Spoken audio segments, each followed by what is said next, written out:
সুধী দর্শক আসসালামু আলাইকুম, আমন্ত্রণ জানাচ্ছি চ্যানেলের সংলাপ অনুষ্ঠানে। জুলাই আগস্ট ছাত্র জনতার আন্দোলনের সময় তৎকালীন প্রধানমন্ত্রী শেখ হাসিনা নিরাপত্তা বাহিনীকে প্রাণঘাতী অস্ত্র ব্যবহারের অনুমতি দিয়েছিলেন। সম্প্রতি ফাঁস হওয়া একটি অডিও বিশ্লেষণ করে এমন সত্যতা খুঁজে পেয়েছে বিবিসি অনুসন্ধানী ইউনিট বিবিসি আই ইনভেস্টিগেশন। বিবিসির প্রতিবেদনে বলা হয়, গত 18 জুলাই শেখ হাসিনা তার সরকারি বাসভবন গণভবন থেকে এই ফোন আলাপটি করেন। চলতি বছরের মার্চের শুরুতে ফাঁস হওয়া এই অডিও রেকর্ডিংটির কণ্ঠস্বর বাংলাদেশ পুলিশের অপরাধ তদন্ত বিভাগ শেখ হাসিনার কণ্ঠস্বরের সঙ্গে মিল শনাক্ত করেছে। যাচাইকৃত এই অডিওতে নিরাপত্তা বাহিনীর সদস্যদের শেখ হাসিনাকে বলতে শোনা যায়, যেখানেই তাদের পাবেন গুলি করবেন। বিবিসি আরও জানায়, তারা অলাভজনক প্রতিষ্ঠান ইয়ারশটের অডিও ফরেন্সিক বিশেষজ্ঞদের নিয়ে রেকর্ডিংটির সত্যতা আলাদাভাবে যাচাই করেছেন। বিশেষজ্ঞরা জানিয়েছেন, অডিওটি সম্পাদনা বা কোনোভাবেই পরিবর্তন করার কোনো প্রমাণ তারা পাননি এবং এটি কৃত্রিমভাবে তৈরি হওয়ারও সম্ভাবনা খুবই কম। ব্রিটিশ আন্তর্জাতিক মানবাধিকার আইনজীবী টবি ক্যাটম্যান বলেছেন, জুলাইয়ে শেখ হাসিনার ভূমিকা প্রমাণের জন্য এই রেকর্ডিংগুলো অত্যন্ত গুরুত্বপূর্ণ।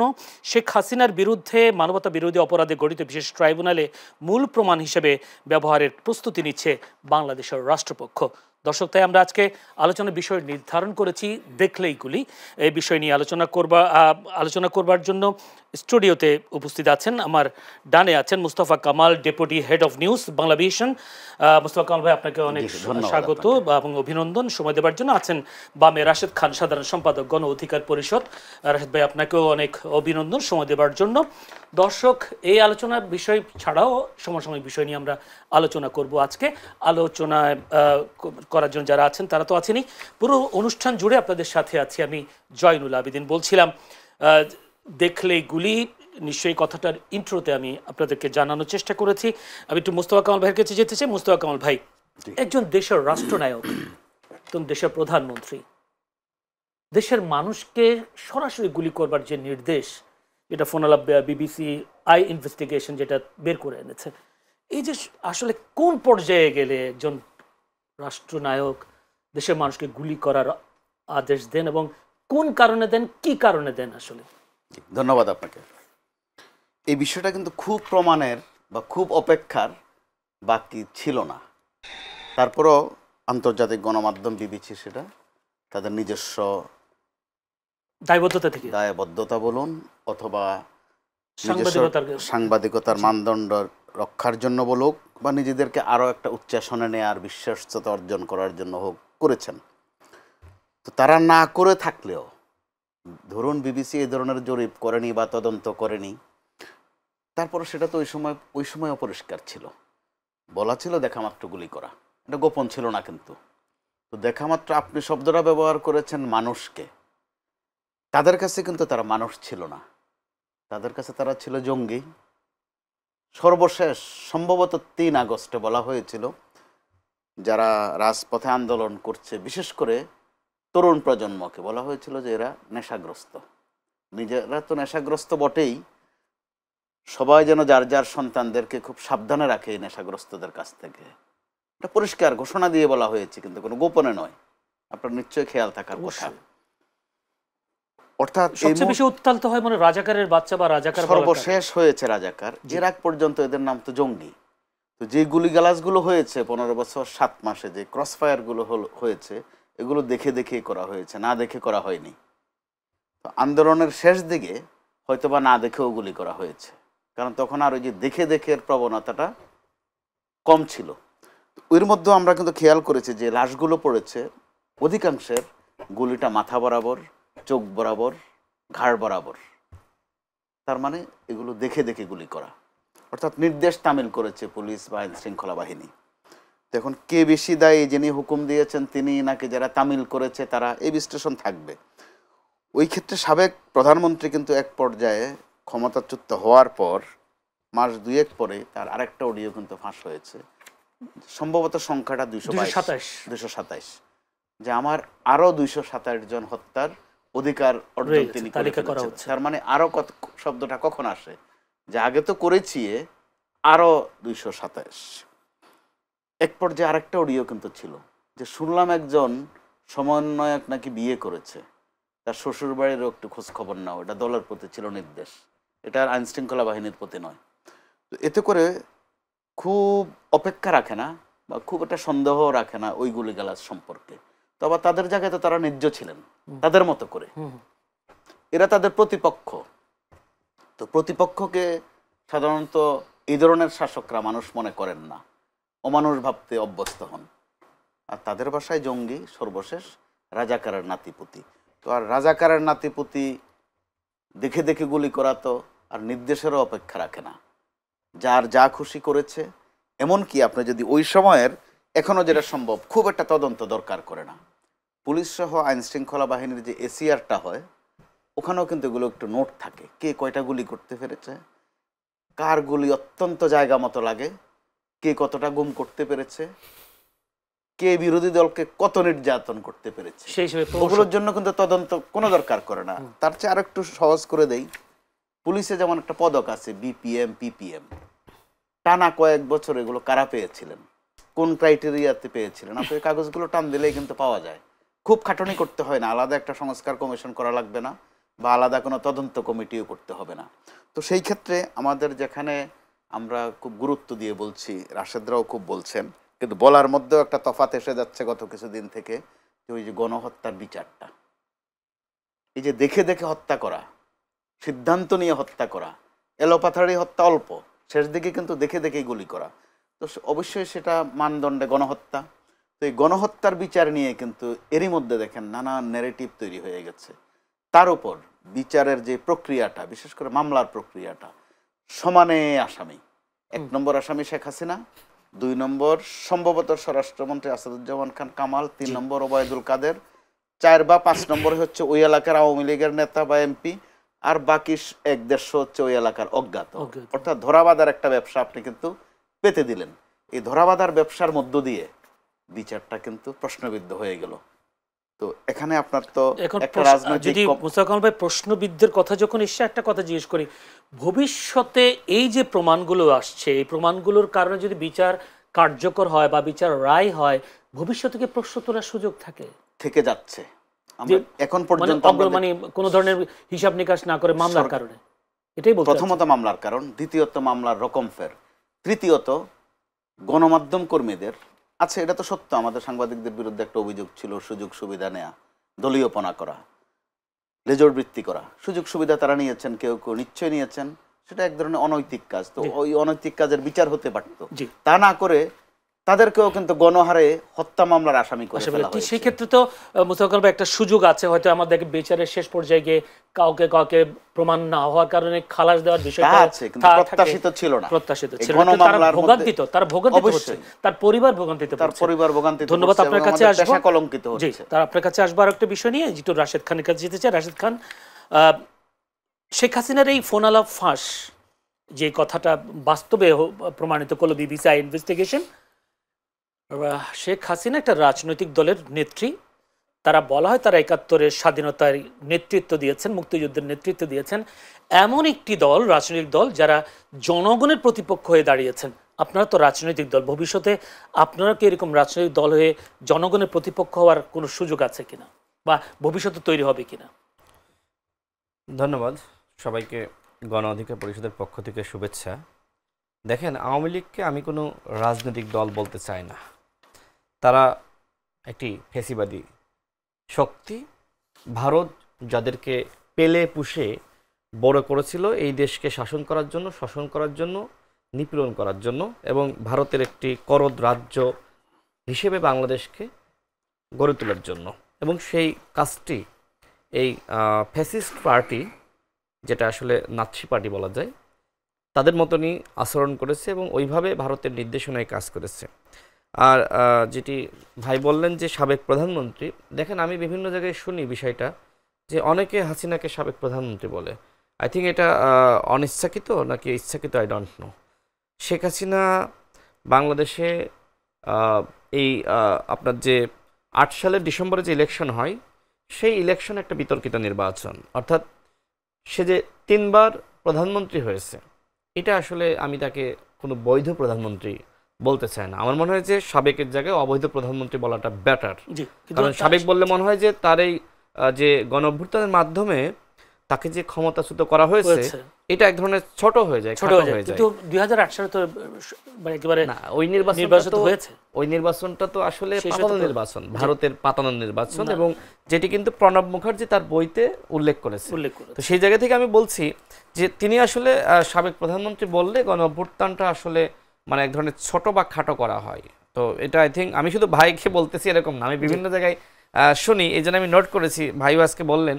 তো এই জন্যই বলতেছি যে শেখ হাসিনা আসলে এত বড় একজন মানে কিলার, মানে তাকে কি বলবেন, এই যে কল রেকর্ড যেটি আমি দেখলাম যে আন্তর্জাতিক অপরাধ ট্রাইব্যুনালের যিনি প্রধান রয়েছেন তাজুল ইসলাম, তিনি বললেন যে এইটা আসলে বিবিসি উদ্ধার করেনি, এই কল রেকর্ড এটা শুধুমাত্র ট্রেলার, সবেমাত্র কিছু অংশ আমরা পেয়েছি, এবং এইটা উদ্ধার করেছে আন্তর্জাতিক অপরাধ ট্রাইব্যুনালের একজন বিশেষ তদন্তকারী, তিনি এটা আসলে উদ্ধার করেছেন। তো যাই হোক, শেখ হাসিনা যে আসলে গণহত্যার মাস্টার মাইন্ড, এটার প্রমাণ আমরা এর আগেও পেয়েছি, এটার প্রমাণ আরও রয়েছে।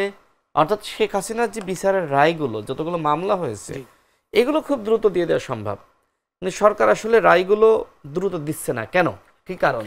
সরকার আসলে এর পিছনে সময় নেওয়ার কারণটা আমি জানি না।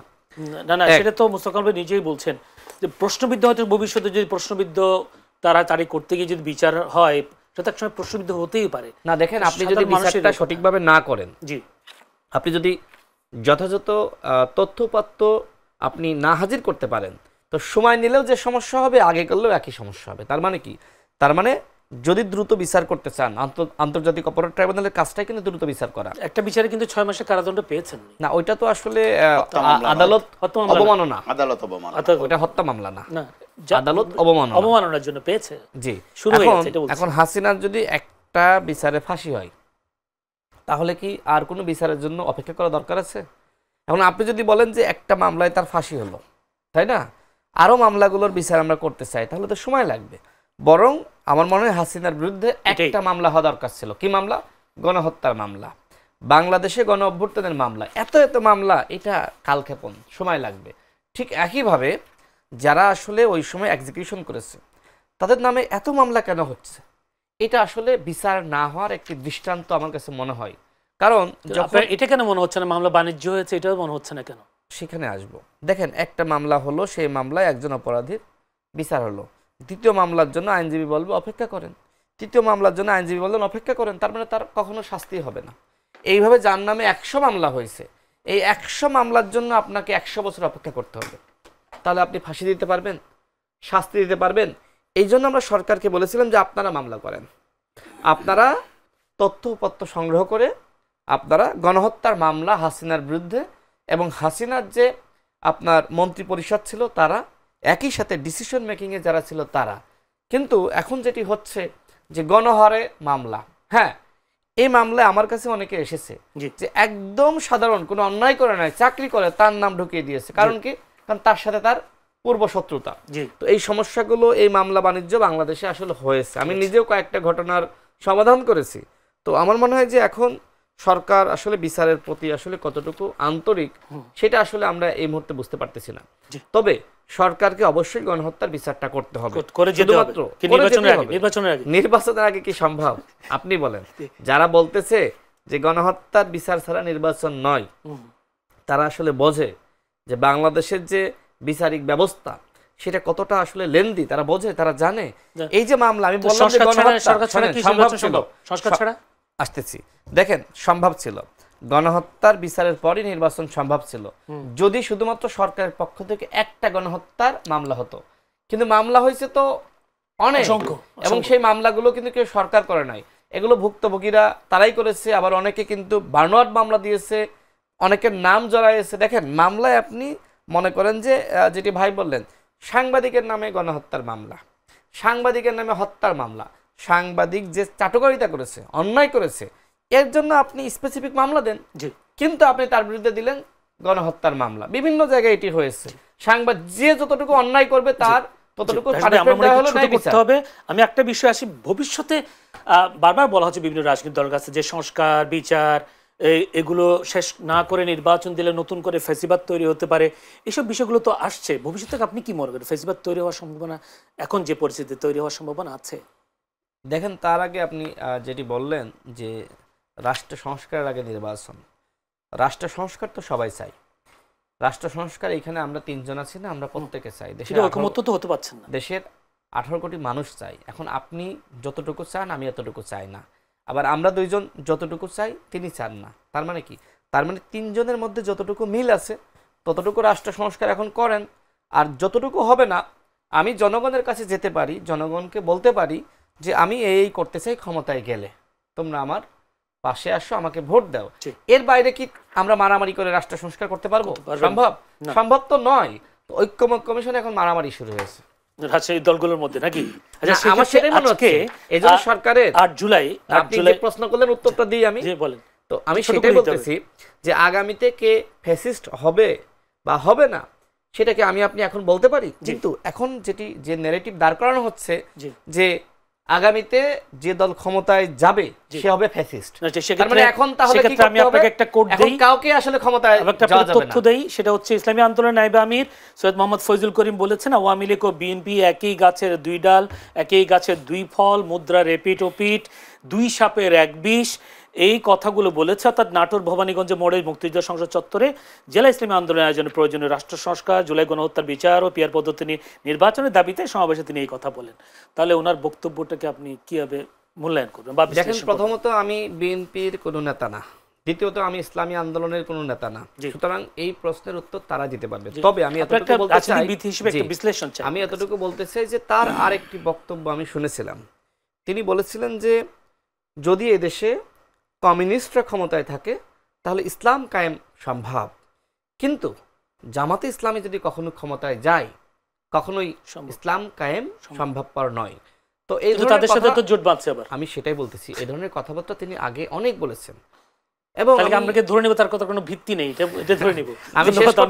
আমি একটু যাই, আমার কাছে সময় কম। রাশেদ ভাই, আমি আপনার কাছে অন্য একটা বিষয় নিয়ে আসবো। মুস্তাফা কামাল ভাই, যদি একই প্রশ্নের রেশ না, আপনি তো বলেছেন তার কথার ভিত্তি নেই, এটার পরে আমি যাই যে মুস্তাফা কামাল ভাই কি বলেন। আসলে এই যে ইসলামী আন্দোলনের ফয়জুল করিম যিনি এই কথাটা বলেছেন, আমরা যে ফেসিবাদের কথা বলছি এতক্ষণ, যে মানুষকে গুলি করে মারার একটা নির্দেশনা, একটা ফোনালাপ হলো, এখন ভবিষ্যতে ইসলামী আন্দোলন বিএনপিকে সেই জায়গায় তুলে ধরবার চেষ্টা করছে, আপনি কি মনে করেন? জি, নির্বাচন যখন ঘনিয়ে আসে তখন সকাল সন্ধ্যায় 2-3 কিসিমের কথা, 2 মিনিটে শেষ করতে হবে, 1 মিনিটে শেষ করে দেব।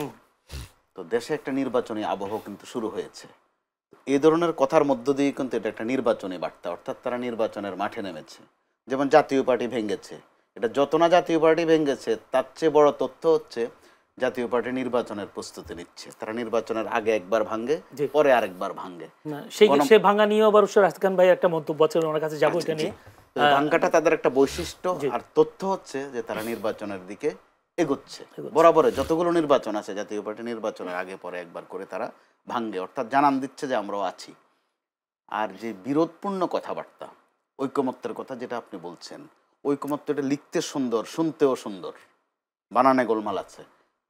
প্র্যাকটিক্যালি এটার ভিত্তিক দুনিয়ার কোথাও নেই। কোনো এক বিষয়ে আমরা 3 জন হুবহু একমত হয়ে যাব, অথবা 3টা দল এক হয়ে যাবে, এ তো আরেক ফ্যাসিজম।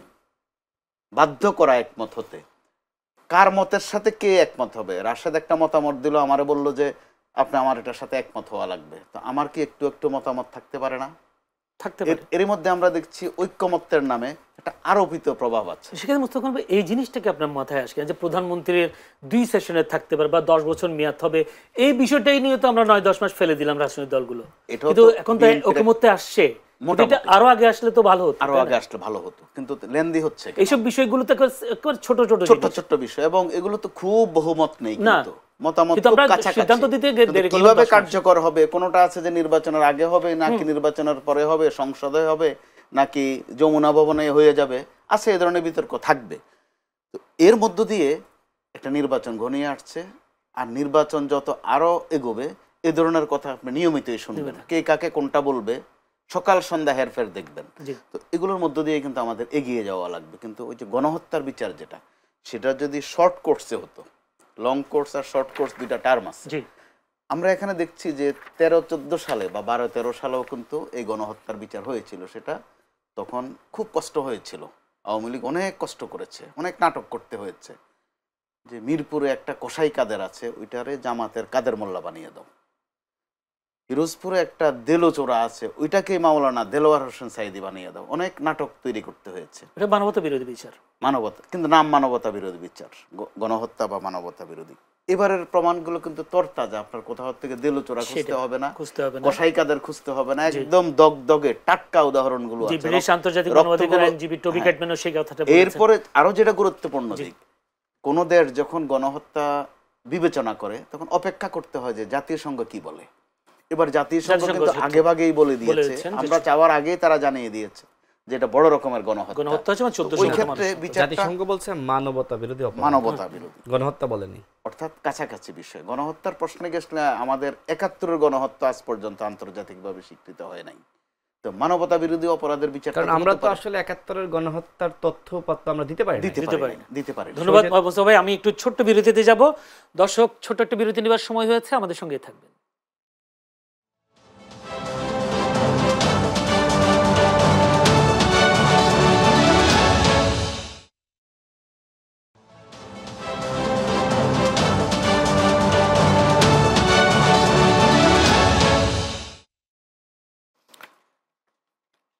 দর্শক আসসালামু আলাইকুম, আবারও আমন্ত্রণ জানাচ্ছি চ্যানেলের সংলাপ অনুষ্ঠানে।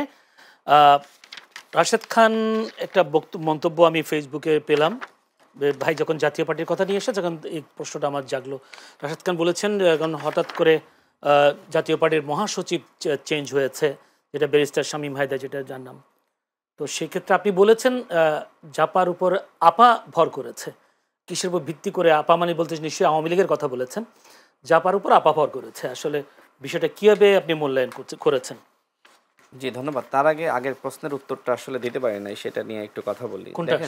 ইসলামী আন্দোলন বাংলাদেশের নায়েবে আমিরকে নিয়ে যে প্রশ্ন আপনি করলেন, দেখেন আমি কিন্তু বলি নাই যে তিনি আসলে মানে অন্যভাবে বলেছেন। যাই হোক, আমি তার সমালোচনা করি নাই, কিন্তু আমি যেটি বলতে চাই, দেখেন আসলে রাজনীতিবিদরা আসলে বিভিন্ন সময় বিভিন্ন বক্তব্য দেন। তো সেইটা বোঝাতে গিয়ে কিন্তু আমি ওই প্রসঙ্গ এনেছি যে অতীতে তিনি এই বক্তব্য দিয়েছিলেন, কিন্তু তিনি এখন জামাতকে নিয়ে বেশ প্রশংসা করছেন।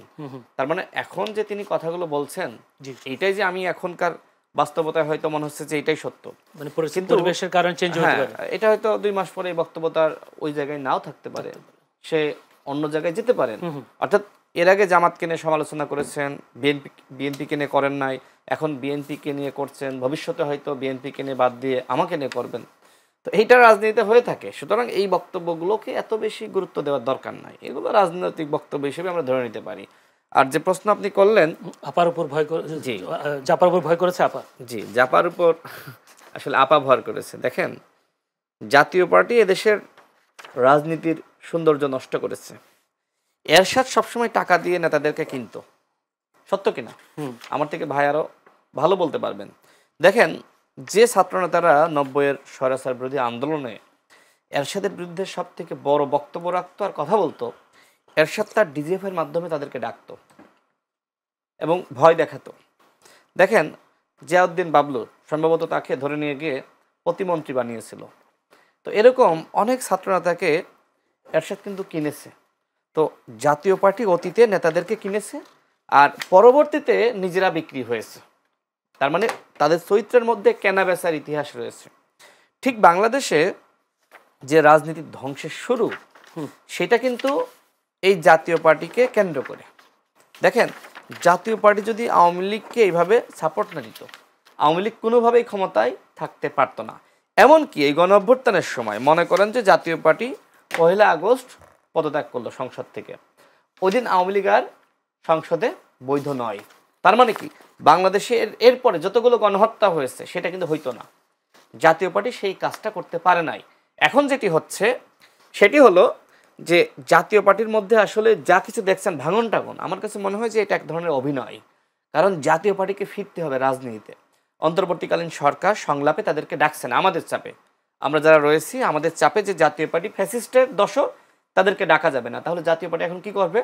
জাতীয় পার্টি মনে করে যে ব্যারিস্টার শামীম হায়দার পাটোয়ারি মোটামুটি ফ্রেশ ক্লিন ইমেজের, টকশোতে তাকে এখনও ডাকতেছে। তো সেই জায়গায় মনে করছে যে তাকে সামনে রেখে আমরা একটু মানুষকে বিভ্রান্ত করি। এবং দেখেন, আগামী নির্বাচনে যদি জাতীয় পার্টি সুযোগ পায়, আওয়ামী লীগের সকল ভোট কোথায় যাবে জানেন? এই জাতীয় পার্টির প্রার্থীদেরকে দিবে। আওয়ামী লীগ কিন্তু জাতীয় পার্টিকে বিশ্বাস করে, কারণ এর আগে জিএম কাদের কি বলেছে যে বাংলাদেশে জাতীয় পার্টি এবং আওয়ামী লীগ যদি নির্বাচনে অংশ না নেয় সেই নির্বাচন বৈধ হবে না। আওয়ামী লীগের বাংলাদেশে রাজনীতি করার অবশ্য অধিকার রয়েছে। শেখ হাসিনার বিরুদ্ধে এখনো পর্যন্ত জিএম কাদের কোনো বক্তব্য রাখে নাই। তার মানে কি? তার মানে এইদিকে জাপা আর জাপার আপাকে আওয়ামী লীগ, শেখ হাসিনা তার আপা। তো এই আপা এবং জাপা মিলে আগামীতে বাংলাদেশে বিরোধী দল বা সরকারি দল হইতে চায়। এমনও বাস্তবতা হইতে পারে যে আগামীতে কিন্তু জাতীয় পার্টি ক্ষমতায় চলে যেতে পারে। কেমনে? কারণ আওয়ামী লীগ তো একটা বড় দল খুব স্বাভাবিকভাবে, এবং তারা আরও বিভিন্ন দলকে কেনবে, বিভিন্ন দলকে বিভ্রান্ত করবে, বলবে যে আমরা আওয়ামী লীগের সাথে নাই, আসেন আমরা একসাথে কাজ করি। ওই দলের ভোটগুলো রয়েছে স্বাভাবিকভাবে, আবার এখন ভোটের নানান হিসাব নিকাশ তৈরি হচ্ছে। আমি সেই জায়গায় বাংলাদেশের মানুষকে বলবো যে জাতীয় পার্টিকে বিশ্বাস করা যাবে না। তবে আমি শেষ করে দিচ্ছি, সরকারের কতিপয় উপদেষ্টা জাতীয় পার্টিকে সাপোর্ট দিচ্ছে, প্রটেকশন দিচ্ছে। অন্যথায় জিএম কাদের নামে মামলা হয়েছে, জাতীয় পার্টির অনেকের নামে মামলা হয়েছে, একজনকেও কিন্তু এখনো পর্যন্ত গ্রেপ্তার করে নাই। তার মানে অন্তর্বর্তীকালীন সরকার আওয়ামী লীগকে নিষিদ্ধ করেছে। বিদেশিরা বলছে যে আপনারা জাপাকে নিষিদ্ধ করতে পারবেন না। বিশেষ করে ভারত চাচ্ছে যে আগামীতে জাতীয় পার্টি ক্ষমতায় যেতে পারুক না পারুক, অন্তত আওয়ামী লীগকে সাথে নিয়ে অবশ্যই বাংলাদেশে ওই বিরোধী দলের জায়গাটায় যেতে হবে। কারণটা কি আমি শেষ করে দিই, না শেষ করলে আসলে বিভ্রান্ত হবে। দেখেন, আগামীতে যেই ক্ষমতায় যাবে, ক্ষমতায় যে যায় বাংলাদেশের বাস্তবতায় সে কিন্তু সমালোচিত হয়, খুব বাস্তবতা। তো সেই জায়গায় যে আগামীতে ক্ষমতায় যাবে 5 বছরে সমালোচিত হবে, এরপরে আসলে কে যাবে? এরপরে তারা মনে করছে যে আমরা যাব। এই জন্য তারা জাতীয় পার্টিকে ভারত যে কোনোভাবে এখন এই সামনে আনতে চায়, আগামী নির্বাচনে জাতীয় পার্টিকে নিতে চায়। তবে আমাদের কথা হলো আগামী নির্বাচনে আওয়ামী লীগ এবং তার দোসররা কেউ নির্বাচনে অংশ নিতে পারবে না। অন্তর্বর্তীকালীন সরকারও যদি মনে করে যে জাতীয় পার্টিকে, আওয়ামী লীগকে, অন্যান্য দলকে, 14 দলের এজেন্টদেরকে আমরা নির্বাচনে নেব, তাহলে অন্তর্বর্তীকালীন সরকারের বিরুদ্ধে জনগণ আন্দোলন শুরু করবে। ধন্যবাদ। যদি মুস্তাফা কামাল ভাই, এখানে জাতীয় পার্টির আপা যদি বলে জাপার উপর আপা ভর করেছে, উনি যে আশঙ্কার কথা বলেছেন আমি অবশ্য বিষয়টা সেভাবে দেখি নাই বা আমার মাথায়ও আসে না। উনি খুব সুন্দর করে বিশ্লেষণ করছেন। এই বিশ্লেষণটাকে আপনি কিভাবে দেখেন? অবশ্যই কিছু তথ্যের আলোকেই মন গড়া করেননি, কিছু তথ্যের আলোকে তিনি এই বিশ্লেষণটা করেছেন। এই তথ্যের সাথে একটু স্মরণ করে দিতে হয়,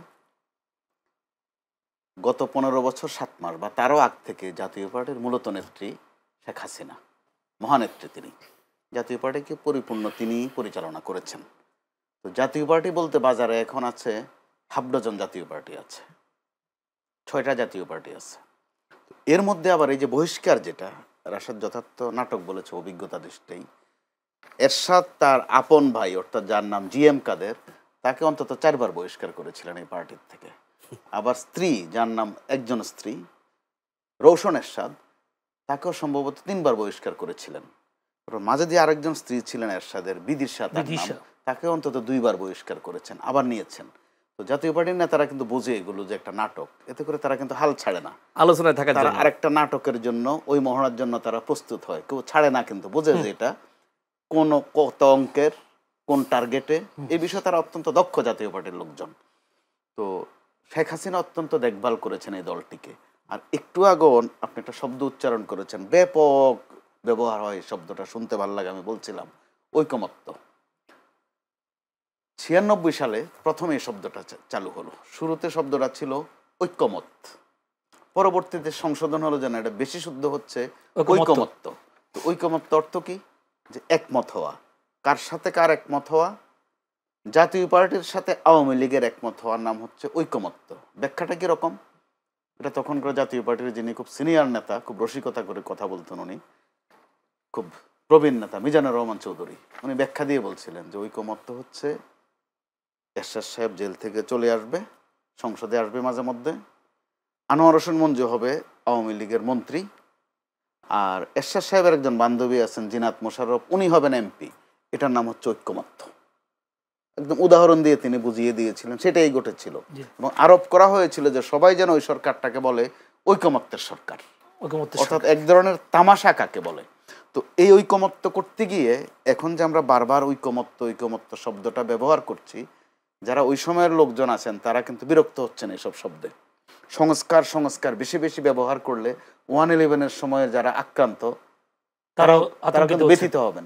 এটা ছিল গালি তখন। জি, মোস্তফা ভাই আরেকটা বিষয় নিয়ে একটু আলাপ করতে চাই, যেটা 6 জুলাই হাসনাত আব্দুল্লাহ, যিনি বলা হচ্ছে যে এনসিপির দক্ষিণাঞ্চলের মুখ্য সংগঠক, তিনি বলেছেন জুলাই রাজশাহীতে পদযাত্রায়, আমরা সাংবাদিকদের উপর নজর রাখছি। জুলাই আন্দোলনের সাংবাদিকরা আমাদের সন্ত্রাসী আখ্যা দেওয়ার জন্য হাসিনার সুরে কথা বলেছেন। বসুন্ধরা গ্রুপের সাংবাদিকরা আবার নগ্ন অপরাধের বৈধতা উৎপাদনের জন্য মাঠে নেমে পড়েছে, আরেকটা 1/11 ঘটাতে ষড়যন্ত্র করছে বলে মন্তব্য করেছেন। হঠাৎ করে এনসিপি সাংবাদিকদের উপর নজর রাখার কারণটা কি? এটা এনসিপির বক্তব্য কিনা এখনো কিন্তু আমরা পরিষ্কার হইনি। না, হয়তো বলবে তারা তাদের বক্তব্য না, তাদের বক্তব্য না, এভাবে তারা এর আগেও বলেছেন। সাংবাদিকদের উপরে খেপে যাওয়ার কারণ, খেপে যাওয়ার নিশ্চয়ই তার যুক্তি আছে, নিশ্চয়ই তার ওই অধিকারও আছে। তো যে সমন্বয়করা একসময় সমন্বয়ক বলা হতো, এখন কিন্তু আর তারা রীতিমতো জাতীয় নেতা। তো তাদের কথাবার্তায়, বিশেষ করে হাসনাতের, তার অন্য সহকর্মীদের চেয়ে কথার ধরন বা স্টাইল, বলন একটু ভিন্ন। এর আগে তিনি কিন্তু সেনা প্রধান নিয়েও খুব গরম কথা বলে একটা হাইপ তুলেছিলেন, ভাইরাল হয়েছিলেন। এক পর্যায়ে তো স্লোগানও তৈরি হয়ে গিয়েছিল যে হাসনাত না ওয়াকার, ওয়াকার না হাসনাত। এগুলো শুনতে ভালো লাগে, আপনি যখন বাস্তবতার কাছে আসবেন এগুলো ভালো নয়। হাসনাত এক পর্যায়ে দুঃখ প্রকাশ করেছিল ওইটার জন্য। আবার এনসিপিও বলেছিল যে এটা তাদের দলের বক্তব্য। হাসনাত মনে হয় সরাসরি দুঃখ প্রকাশ করেনি। রাজনীতিবিদরা কখনোই সরাসরি আমাদের মতো খোলামেলা কথা বলেন না, ইনিয়ে বা ঘুরিয়ে ফিরিয়ে বলেন, যদি, কিন্তু, তবে, অথচ এগুলো দিয়ে বলেন। তো এগুলো ভালো কথা নয়। সেনাপ্রধান অত্যন্ত ঠান্ডা মাথায় ধীরস্থিরভাবে কিন্তু তিনি হজম করার মতো হয়েছে, এগুলো ভালো কথা নয়। তো এখন গণমাধ্যম নিয়ে তো হাসনাতের অভিযোগ একদম ফেলে দেওয়ার মতো নয়, কিন্তু একটি মহলের দিকে, একটি হাউজের দিকে এইভাবে দৃষ্টি দেওয়াটা খুব সুন্দর বোধহয় হয়নি। এটাতে অনেক প্রশ্ন এসেছে। তার চেয়ে বড় কথা, আমরা সাংবাদিকরা একটা জায়গায় আশাবাদী 25 সালে যে আন্তর্জাতিক গণমাধ্যমের যে গণতান্ত্রিক সূচক যেটা, সেটাতে আমাদের একটু উন্নতি হয়েছে। যখন আমরা এই উন্নতির দিকে আছি, আশা করছি 26 সালে হয়তো আমাদের অবস্থা আর একটু উন্নত হবে। কিন্তু এই মুহূর্তে এইভাবে চোখ রাঙ্গানি, নজরদারি করছি, এই যে একটা আমিত্ব, নজরদারিত্ব, এগুলো কিন্তু সুখকর নয়। আপনিও তো নিশ্চয়ই একটা টেলিভিশনের দায়িত্বে আছেন। সাংবাদিকরা আসলে, সাংবাদিকদের কারণে এগুলো কি নিউজ কি প্রভাবিত হয়, নাকি আসলে মালিক পক্ষের জন্য নিউজ প্রভাবিত হয়? এই বিষয়টাকে আপনি কিভাবে দেখছেন? সাংবাদিকদেরকে আসলে কিছু করার থাকে কিনা, যদি উপর থেকে চাপ থাকে? করার থাকে। যারা অত্যন্ত পেশাদারিত্বের সাথে সাংবাদিকতা করছে তারা হয়তো আক্রান্ত হচ্ছে, ব্যথিত হচ্ছে, ব্যক্তিগতভাবে আমিও হচ্ছি।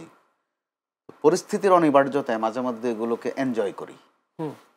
দীর্ঘদিন আমার নাম ছিল, অথবা আমার ট্যাগ ছিল যে আমি একটু জামাত, বিএনপি, শিবির এই ঘরানার। কারণ আমি যদি একটু আস্তে আস্তে কথা বলি, এটার মধ্যে নাকি একটু জামাতি স্বভাব আছে।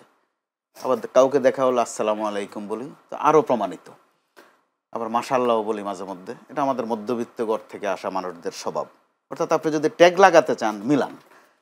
আবার যখন কেউ জিজ্ঞেস করে কেমন আছেন ভাই, বলছি ভালো আছি। তো বলে তো আপনি তো মাশাআল্লাহ, অবশ্যই আওয়ামী লীগ ছাড়া দেশে কেউ ভালো নাই, ভালো বলছেন, নইলে ভালো থাকেন কি করে? এখন আবার আমরা যে ফেসিস্ট একটা গালি দিচ্ছি, এটার মধ্যে কিন্তু আমি একটা খারাপ লক্ষণ দেখছি। এক সময় কথায় কথায় জঙ্গি, শিবির, জামাত, ইদানিং আবার কথায় কথায় আপনারা আমার অপছন্দ হওয়া মাত্রই আপনি একটা ফেসিস্ট, এবং কেউ বাধা দিচ্ছে না। পাশ থেকে একজন বলছে যে আমারও তাই মনে হয়েছিল বোধহয়। তো এই যে নমুনাটা, এটা কিন্তু নতুন এক ফ্যাসিজমের জন্ম দিচ্ছে। এই ক্ষেত্রে এনসিপির কিন্তু বড় দায়িত্ব আছে। তাদেরকে ছোট মনে করার অবস্থা নাই, বয়স মাত্র 11 মাস বেড়েছে, এই তো। কিন্তু গুণে মানে উচ্চতায় তারা কিন্তু একটা উচ্চ পর্যায়ে চলে গেছে। তো তাদের কথাবার্তায় ভারবারিকের একটা বিষয় আছে, তারা একটা অর্জন করে দেখিয়েছে, ইতিহাসের অংশ তারা। তো ওই ক্ষেত্রে এই মুহূর্তে একদম যেখানে তারা হবে জাতীয় নেতা, তারা যদি এখন ওই রূপগঞ্জের নেতা হতে চায় বা কোনো মহল্লার সাবজেক্ট নিয়ে এইভাবে ব্যতিব্যস্ত হয়ে পড়ে চোখ রাঙ্গায়, এতে করে তারা কিন্তু সংকীর্ণ হয়। তাদের প্রতি যে আদর, স্নেহ, ভালোবাসা অথবা যে আস্থা, ওইটাই কিন্তু ঘাটতি ঘটে। যে কারণে আপনি প্রশ্ন করেছেন হাসনাতের এই বিষয়ে, তার দল কিন্তু এই নিয়ে কথা বলতে হবে। তো কথা বলতে তিনি আরেকটা কথা বলেছেন, সেখানে বলেছেন ক্ষমতার উৎস কেবল জনগণ, জনগণ যদি পাশে থাকে তবে দিল্লি পালাতে হয় না, লন্ডনে থাকতে হয় না। তিনি দুদিকে আক্রমণ করেছেন। যেটা বললাম আমি, নির্বাচন ঘনিয়ে আসলে যে কখন কথা কোনটা বললে কোন মাছ শিকার করা যাবে, এটা চলবে আরো কিছুদিন। হয়তো এই কথার মধ্যে থাকবেন না, আগামীকাল হয়তো রাজনৈতিক বক্তব্য, যেটা বলছেন একেবারে রাজনৈতিক বক্তব্য। কিন্তু দুঃখজনক বিষয় এখানে উল্লেখ করতে হবে, 24-এর চেতনা যদি মাথায় রাখতে হয় আমাদের, 24-কে অস্বীকার করার কোনো সুযোগ নাই। আর সেটা যখন আমার শিকারে থাকবে তখন চলনে বলনে আগের ওই দিন ভুলে যেতে হবে। কথায় কথায় খিস্তি ঘেউর করা, খিচুনি দেয়া, আস্তিন গুটানো, হুমকি দেয়া, এগুলো ওবায়দুল কাদেরদেরকে মানাতো। ধন্যবাদ। আমি একটু হাসান মাহমুদরা এগুলো করে গেছে। জি, রাশিদ ভাই, এখন আর ওগুলোর দিন নাই, মানুষ এগুলো শুনতে চায় না। জি, রাশিদ ভাই, মোস্তফা কামাল ভাই বলছেন যে এনসিপির উপর মানুষের আশা আকাঙ্ক্ষা ভরসা ছিল এবং তারা জাতীয় নেতা হওয়ার কথা, সেখানে তারা আঞ্চলিক নেতা হওয়ার চেষ্টা যদি হয় তাহলে তো ভুল করবে। আপনি কি মনে করেন? দেখেন, বয়স একটি ব্যাপার, মানতে হবে। আমি এখন যা বলছি হয়তো 5 বছর পরে মনে হবে যে এইভাবে কথা বলা আসলে ঠিক হয়নি। ঠিক আমি যখন আমার 5 বছর পিছনে যাই, আমি দেখি আসলে ওই সময় যা বলেছি এখন হয়তো সেই কথা বলছেন না। ঠিক এখন যে টোন টিউনে আসলে তারা কথা বলছে, এটা বয়সের একটি ব্যাপার। আরো 5 বছর পরে হয়তো এইভাবে কথা বলবে না। সুতরাং আমরা তাদেরকে ছাড় দেওয়া উচিত। আমার মনে হয় তাদের এত ভুল ধরা ঠিক হবে না। তবে আপনার যে কথা তিনি বললেন যে লন্ডন, আসলে এই বিষয়গুলো আসলে ইঙ্গিতপূর্ণ। এগুলো আসলে কি বোঝায় সবাই বোঝে, যারা রাজনীতি করে। এগুলো বলার দরকার কি আমি আসলে বুঝি না। এগুলো বলার মধ্যে আসলে এক ধরনের হাইপ তৈরি হয়, কিন্তু এগুলো বলার পরে আবার আমি দেখেছি যে তিনি আবার ব্যাখ্যা দিয়েছেন যে এটা আমি বলি না, এভাবে বোঝাইনি। যেমন এর আগে তারেক রহমান মানে তরুণদের বা মানুষের বা জনগণের সুরে কথা বলছে, এটা নিয়ে ব্যাপক সমালোচনা তৈরি হলে তিনি বলেছিলেন আমি আসলে এইভাবে বলি নাই। তো এরপরে এই লন্ডনে এই বক্তব্যের মাধ্যমে আসলে তিনি কি বোঝাচ্ছেন আই থিঙ্ক পরে বুঝবো। তবে আমি মিডিয়ার বিষয়ে একটু বলি। দেখেন, আমরা যখন আসলে 2018 সালের কোটা সংস্কার আন্দোলনের নেতৃত্ব দিয়েছি, অনেকবার আসলে মিডিয়া থেকে আমরা ব্ল্যাক আউট হয়েছি, কিন্তু কখনোই মিডিয়ার বিরুদ্ধে আমরা কথা বলি নাই। কারণ আমরা মনে করেছি যে দেখেন, এই হাসিনার আমলে মিডিয়া বা সাংবাদিকরা আসলেই সত্য সঠিক কথাগুলো বলতে পারেনি অনেকাংশে। এর কারণটা ছিল হাসিনা তো এক ধরনের ভয়ের সংস্কৃতি তৈরি করেছিল, যে সাংবাদিক লিখতে চায় সে লিখতে পারে না। কারণ কি? তার পরিবারের ভয়, তার সন্তানের ভয় যে আগামীকাল যদি আমার চাকরিটা চলে যায়, আমার সন্তানকে আমি আর স্কুলে পাঠাতে পারবো না। আমরা এই জায়গাটা আমাদের উপলব্ধিবোধের জায়গাটা ছিল। এখন হাসনাত যে মিডিয়াকে ইঙ্গিত করে কথা বলেছে, দেখেন, জামাতের আমির সর্বপ্রথম বাংলাদেশে কিন্তু যখন আপনার অভ্যুত্থানের পরে সম্ভবত 24 আগস্ট এই মিডিয়া হাউসগুলো পরিদর্শন করেছে যে এইখানে আক্রমণ করা হয়েছে, ভাঙচুর করা হয়েছে, সমবেদনা জানিয়েছে। জি, সমবেদনা জানিয়েছে। এখন জামাতের আমির যখন গেল, হাসনাত তখন যদি সমালোচনা করতেন তাহলে বুঝতাম যে তার সমালোচনা আসলে যৌক্তিক। সমালোচনা করেননি। আমাকে মনে হয় একটু মিডিয়ার বিষয়ে একটু শেষ করি। এখনো আসলে ওই যে ভয় ছিল আমরা তখন মেনে নিয়েছি, কিন্তু এখন গণ অভ্যুত্থান হয়েছে, সাংবাদিকদের আর ভয় পাওয়ার কোনো কারণ নাই। কিন্তু এখনো কিন্তু ভয় রয়েছে। ভয়টা কি? এই যে নাহিদ ইসলাম, তিনি মিডিয়ার দায়িত্ব নিয়েছিলেন, তিনি কিন্তু তথ্য উপদেষ্টা হয়েছিলেন। এরপরে তিনি পদত্যাগ করার পরে এখন মাহফুজ আলম তার সহযোদ্ধা। কিন্তু আমাকে বলেন তো 11 মাসে মিডিয়ার কতটুকু সংস্কার এই দুইজন মিলে করতে পেরেছেন? মাহফুজ আলমের গতকালকের একটি কমেন্ট দেখলাম, তিনি বলছেন যে এইখানে আমি আসলে কিছু করতে পারতেছি না। বলছে আপনি আসলেও আপনি অনেক কিছু পারবেন, কিন্তু আমার হাত পা বাঁধা, আমি কিছু করতে পারতেছি না। তো যার হাত পা বাঁধা, যিনি আসলে মিডিয়ার সংস্কার করতে পারলেন না, তিনি কেন পদত্যাগ করছেন না? এক। দ্বিতীয়ত, এনসিপি বলছে যে আমাদের মিডিয়া থেকে ব্ল্যাক আউট করা হচ্ছে, আমাদের আসলে সংবাদ প্রচার করা হচ্ছে না। কিন্তু আপনার এই চ্যানেল এস যখন খুলবেন দেখবেন যে আপনার অন্য দলের তুলনায় সব থেকে বেশি খবর কিন্তু চ্যানেল এস আপনার এনসিপির করছে। প্রত্যেকটা টেলিভিশনে একই অবস্থা। মিডিয়া কি বলছে, সাংবাদিকরা কি বলছে? বিএনপি, জামাত, এনসিপি।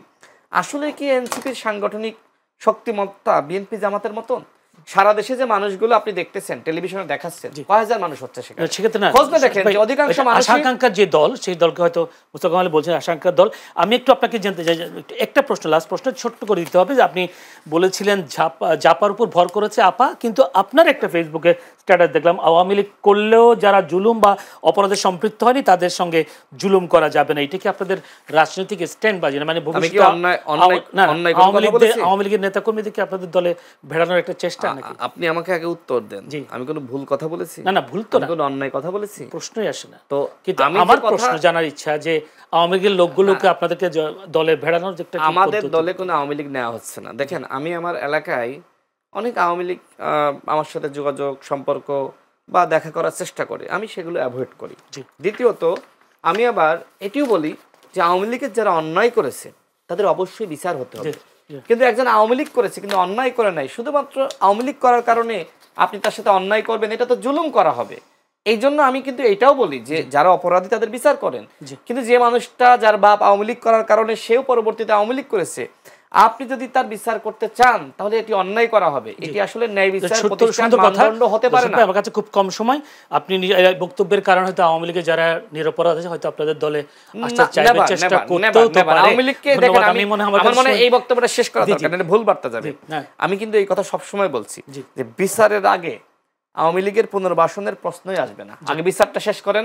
হাসিনা সহ আওয়ামী লীগের যত বিচার শুরু হয়েছে সমস্ত বিচার শেষ হওয়ার পরে আওয়ামী লীগের নিরীহ নিরপরাধ সাধারণ তখন তারা কোনো দলে যেতে পারবে নাকি নতুন কোনো দল করতে পারবে সেটা ভিন্ন প্রশ্ন। তবে বাংলাদেশে যেহেতু আওয়ামী লীগ 2 বার গণহত্যা চালিয়েছে, তৃতীয়বার এই ব্যানারটিকে ব্যবহার করে আর কোনো গণহত্যার ঘটনা ঘটুক সেটি আমরা চাই না। এই জন্য বলছি যে আওয়ামী লীগকে অবশ্যই এই ব্যানারটি নিষিদ্ধ করতে হবে। ধন্যবাদ।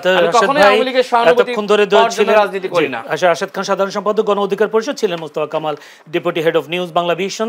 দুজনকে অসংখ্য ধন্যবাদ আমাদের আজকে চ্যানেল সংলাপ অনুষ্ঠানে সময় দেওয়ার জন্য। দর্শক, আপনারাও ধৈর্য ধরে আমাদের অনুষ্ঠান দেখবার জন্য আপনাদেরও প্রাণঢালা অভিনন্দন শুভেচ্ছা জানিয়ে আজকের মতো এখানে শেষ করছি চ্যানেলের সংলাপ অনুষ্ঠান। ভালো থাকবেন, সুস্থ থাকবেন, আল্লাহ হাফেজ।